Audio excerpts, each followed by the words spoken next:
आज 15 तारीख है। आज डेट कितनी है? 15 है।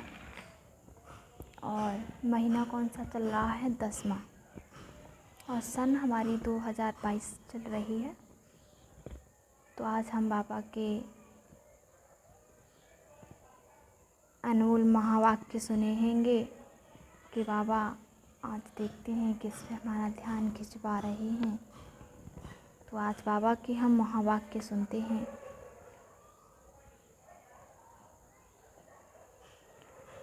प्रातः मुरली। ओम शांति बाप दादा मधुबन।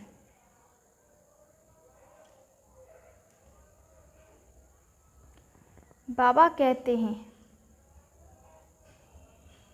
आज बाबा ने क्या कहा? मीठे बच्चे, सवेरे सवेरे उठ याद में बैठने का अभ्यास डालो। सवेरे सवेरे उठ करके किसका अभ्यास डालो? याद का। किसकी याद का? बाप की याद का।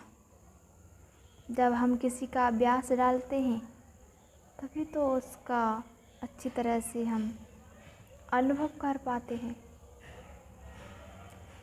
तो बाबा ने फिर कहा है, भोजन पर भी एक दो को बाप की याद दिलाओ। याद करते करते तुम पास विद ऑनर हो जाओगे।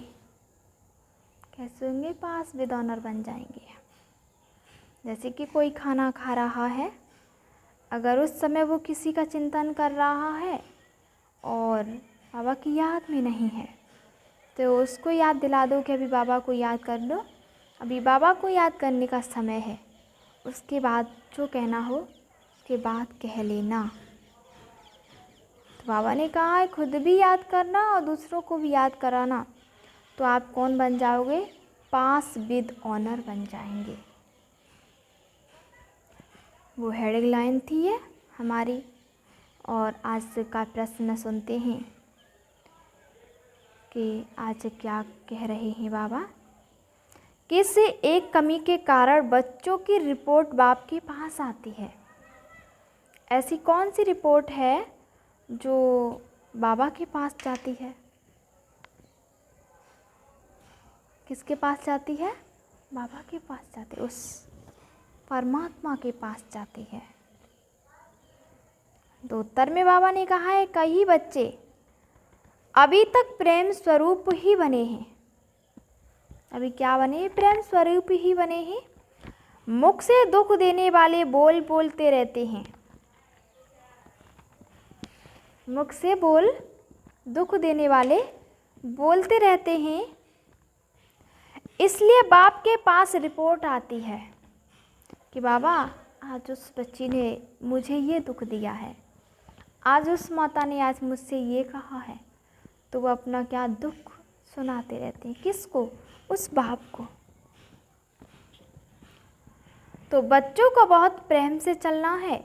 अगर स्वयं में ही कोई अवगुण रूपी भूत होगा तो दूसरों का कैसे निकालेंगे? जब हमारे ही अंदर अवगुणी का जो भूत है हमारे अंदर से ही नहीं निकल पा रहा है, तो फिर हम दूसरों को क्या दे सकेंगे? क्योंकि जिसके अंदर कुछ होता है उसके अंदर सुनाने की हॉबी होती है। अगर स्वयं में ही अवगुण रूपी भूत होगा तो दूसरों को कैसे निकालेगा? इसलिए देवताओं जैसा प्रेम स्वरूप बनना है। देवताओं जैसा प्रेम स्वरूप बनना है। देवताएं सभी पे प्रेम करते हैं, तो हमको भी देवता के ही जैसा बनना। हम खुद पे, और हम क्या करते हैं? अपने आप पे खुद पे प्रेम करते हैं, लेकिन दूसरों पर नहीं। लेकिन बाबा हर बच्चे पे प्रेम करता है, क्योंकि उसके लिए तो हर बच्चा बराबर है। तो उस भूत को निकाल देना है। कौन सा भूत? अवगुणी रूपी भूत है जो हमारे अंदर, उसको निकाल देना है।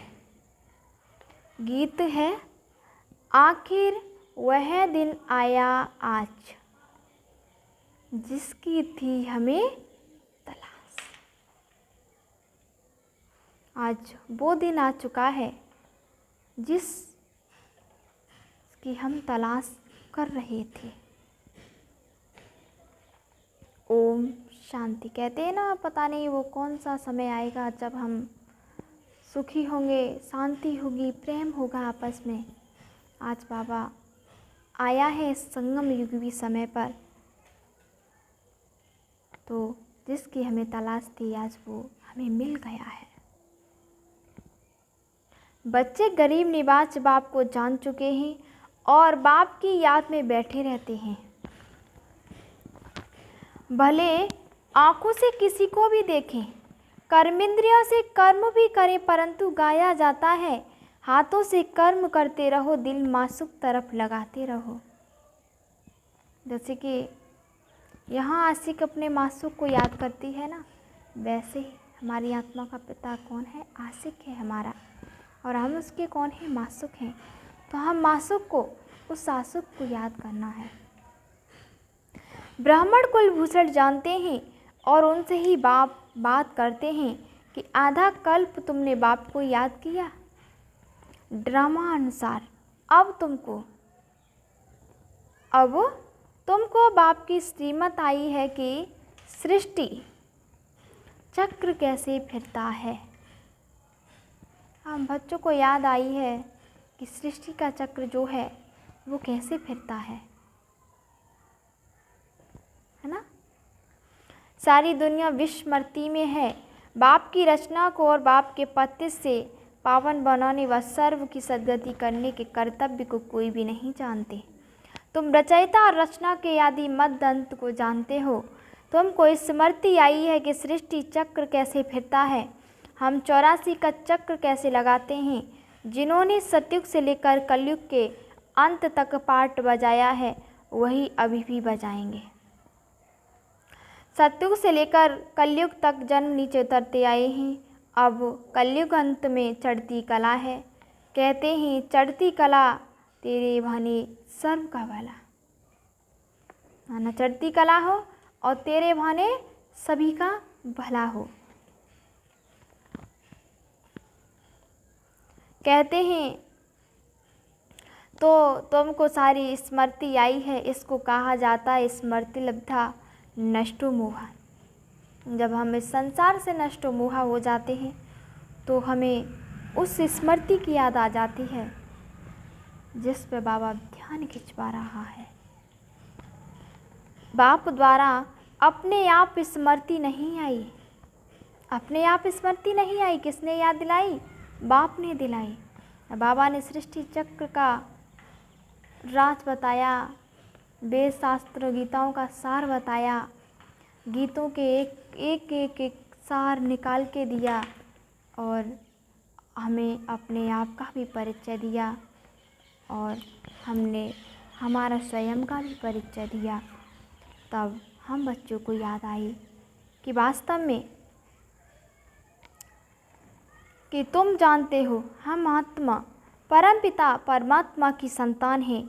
यह शरीर तो लौकिक बाप ने दिया। यह शरीर किसने दिया? इस लौकिक बाप ने दिया। वो आज नष्ट हुआ परमपिता से परमात्मा बना रहा है। तुम जानते हो हम आत्मा परमपिता परमात्मा की संतान हैं। यह शरीर तो लौकिक बाप ने दिया। अब पारलौकिक बाप कहते हैं पुराने शरीर का भान छोड़ो। जैसे सर्प पुरानी खाल छोड़ता है और नई ले लेता है।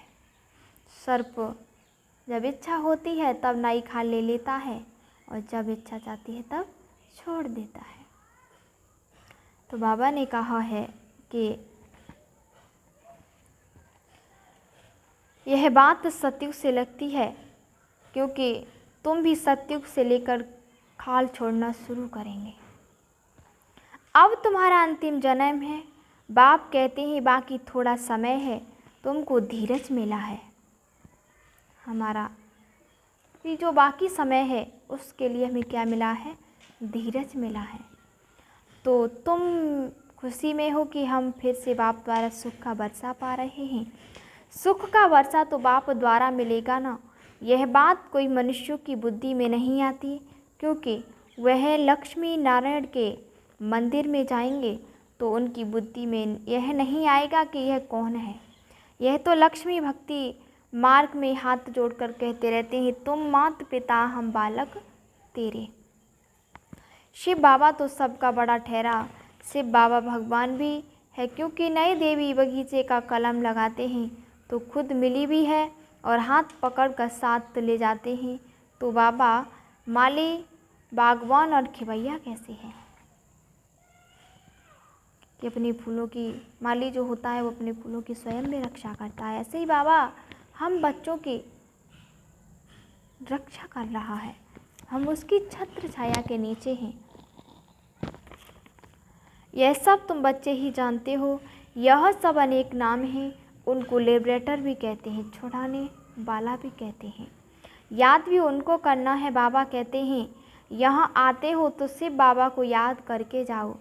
हमने तो शिव बाबा को अपना बनाया है, ब्रह्मा ने भी उनको अपना बनाया है, तो हम उनको ही क्यों न याद करें। चित्र में भी दिखाया है, सभी शिव को मानते हैं। बाबा आत्माओं से बात करते हैं। आत्मा न कहे जीवात्मा कहेंगे, क्योंकि जब आत्मा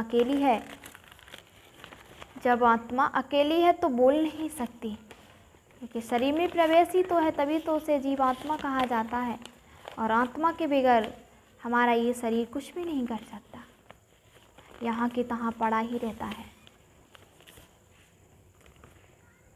तो आत्मा से बात नहीं करती। परम धाम में क्या परमात्मा आत्मा से बात करेंगे? शरीर बगैर आत्मा से बात नहीं कर सकती। परम धाम में क्या परमात्मा बात करेंगे? भले कह देते कि राष्ट्र को परमात्मा ने भेजा, परंतु वहाँ परमात्मा बोलता नहीं, वहाँ इशारा भी नहीं होता।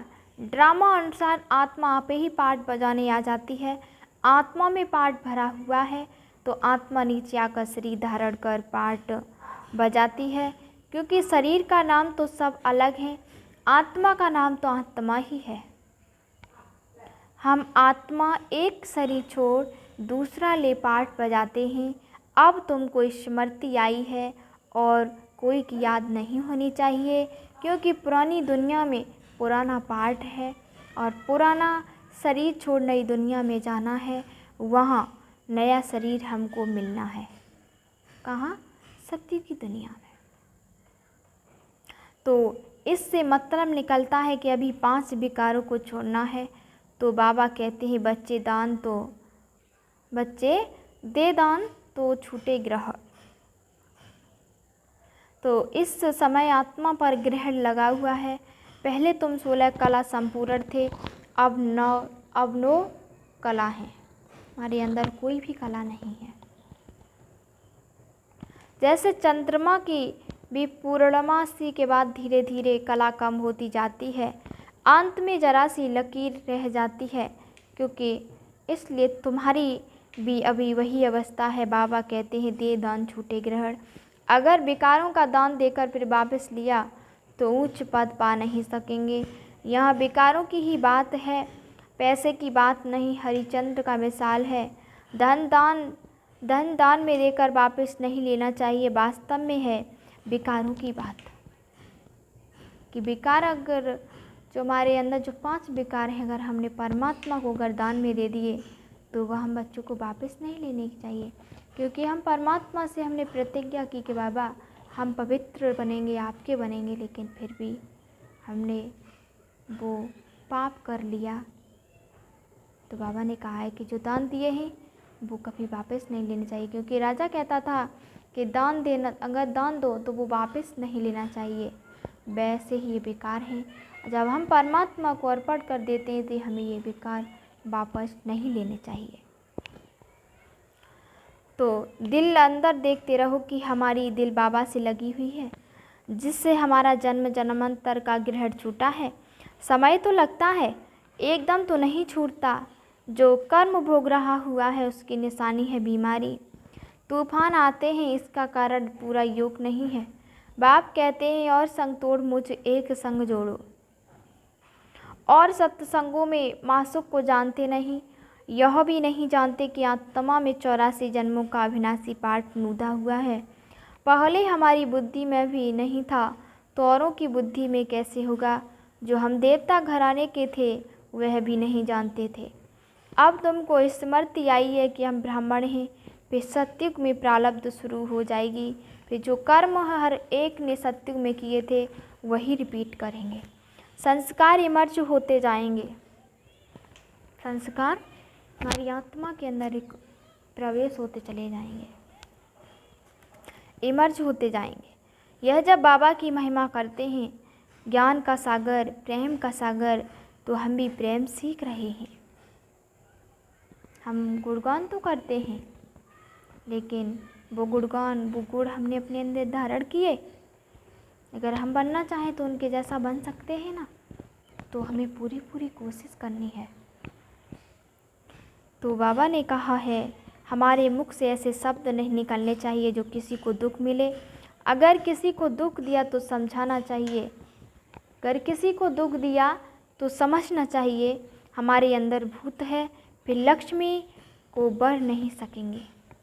बाप के बने हैं तो लक्ष्मी को बनने लायक बनना है। अगर कोई भूत रह गया तो त्रेता में चले जाएंगे।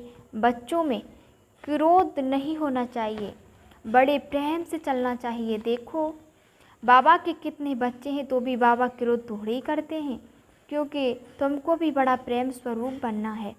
अभी कई बच्चे प्रेम स्वरूप नहीं बने हैं। कभी कभी रिपोर्ट आती है तो वह भी समझ जाते हैं कि इनमें भूत है। जिसमें खुद भूत है औरों को क्या निकालेगा। बड़ा प्रेम स्वरूप बनना है और यहाँ ही बनना है। देवता प्रेम स्वरूप है ना, देखो क्या निकालेगा। बड़ा प्रेम स्वरूप बनना है और यहाँ ही बनना है। देवता प्रेम स्वरूप है ना, देखो लक्ष्मी नारायण का चित्र कितना खींचता है। तो तुमको भी ऐसा बनना है। तुमको पति क्रोध करता है तो भी प्रेम से बात करनी है। यह नहीं उनमें भूत है तो मुझ में आ जाए नहीं, मेरे में जो अवगुण है कैसे भी करके अवगुणों को निकालना है। बहुत मीठा बनना है। किसी ने कहा है लौकिक बाप गुस्सा करता है, तो मैंने कहा कि जब वह क्रोध करता है तो तुम अच्छे अच्छे फूल चढ़ाओ तो वह बंडर खाएं, वह फिर ठंडा हो जाएगा। बड़ा युक्ति से समझाना है, क्योंकि रावण राज्य है, हम हैं राम की समृद्धा है। किसके बच्चे हैं? राम के, उससे बाबा के। तो खुद न बने तो दूसरों को क्या बनाएंगे, इसलिए स्थापना में देरी पड़ती है। एक तो प्रेम से चलना है और दूसरा स्मृति में रहना है, बाप की याद में रहना है। स्वदर्शन चक्रधारी बनना है। धंधा तो करना है, धंधा तो हमको करना, लेकिन स्वयं का दर्शन करना कि मैं हूँ कौन, मैं एक आत्मा हूँ। इसलिए स्वयं का समय बहुत अच्छा है।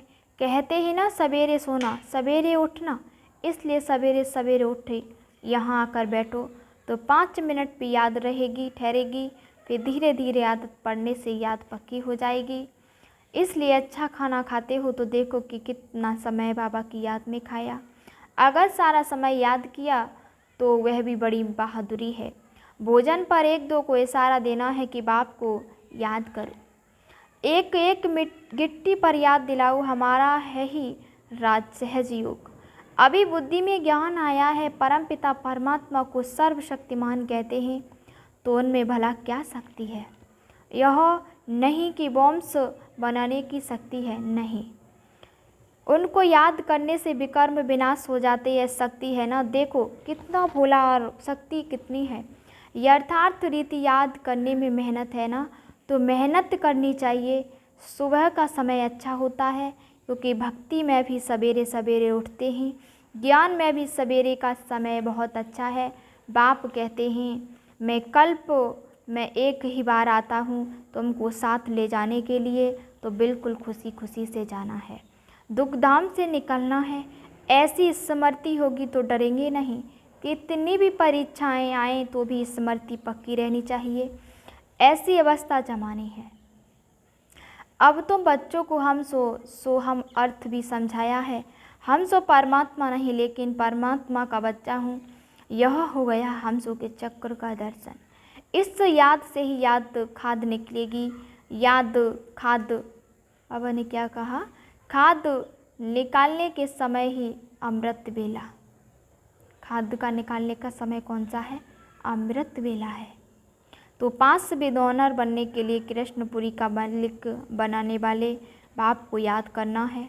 अच्छा, मीठे मीठे सिकिल थे बच्चों, प्रति माता पिता बाप दादा का याद प्यार और गुड मॉर्निंग। रूहानी बाप के रूहानी बच्चों को नमस्ते।